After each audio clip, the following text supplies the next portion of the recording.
నీ ఆలోచనలను జయించాలి. ఈ ఆలోచనలు ఎక్కడ వస్తాయంటే ఒత్తిడి వల్ల వస్తాయి. ఎలాంటి ఒత్తిడి అండి? మనకి నువ్వు తీసుకునే విధానాన్ని బట్టి ఒత్తిడి ఆధారపడి ఉంటుంది. ఇది అలవాటుతో వచ్చే ఒత్తిడి, ఇది ఒక రకమైనటువంటి వజ్రం.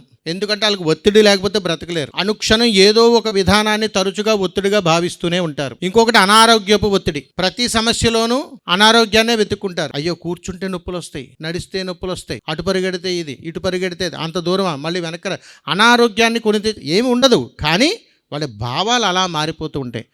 ఇందులో మీకు చెప్తున్నాను, 7 రకాల వజ్రాలు మీకు ఇస్తానన్నాను. చెప్పండి. మొట్టమొదటిది, ఆలోచనలకు వైరాగ్యం రావాలి. నువ్వు ధ్యానం చేస్తున్నప్పుడు నీ ఆలోచన నీ చుట్టూనే పరిభ్రమించాలి.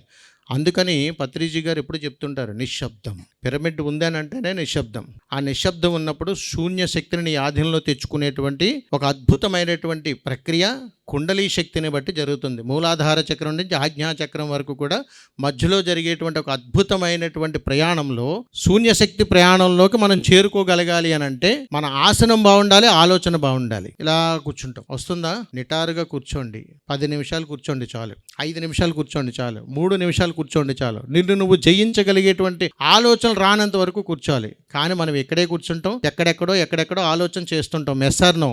ఎస్. దాన్ని జయించాలి అని అంటే ఆహారం మారండి అని చెబుతుంటాను. ఎందుకనంటే మనం తినేటువంటి ఆహారం ఎప్పుడు పడితే అప్పుడు, ఎలా పడితే అప్పుడు, ఎంత పడితే అంత ఒక మోతాదులో లేకుండా ఎలా పడితే అలా మనం స్వీకరిస్తాము. కాబట్టి మన దేహాన్ని మనం మోసుకోలేము. కాబట్టి మన శ్వాస ఎప్పుడు కూడా బరువైపోతుంది. శ్వాస ఎప్పుడైతే బరువయ్యిందో నీ ఆలోచనలు ఎన్ని కూడా పక్కదారి పడుతూ ఉంటాయి. దేని మీద కూడా మనకు శ్రద్ధ, ఆలోచన విధానాలు ఎప్పటికీ రావు. అందుకని మనం ఏ పని చేసినా, ఎలా చేసినా, ఎక్కడ చేసినా, ఏమి చేసినా కానీ ఆసనం బాగున్నప్పుడు ఆలోచనలు బాగుంటాయి, ప్రదేశం బాగున్నప్పుడు శ్వాస బాగుంటుంది, ఆహారం బాగున్నప్పుడు ఆలోచనలు బాగుంటాయి. అందుకని మంచి ఆహారం తీసుకునేటువంటి వాళ్ళకి మంచి మంచి ఆలోచనలు వస్తాయి. తద్వారా భాష బాగుంటుంది. ఈ భాష బాగున్నప్పుడు ఖచ్చితంగా శ్రద్ధ పెరుగుతుంది.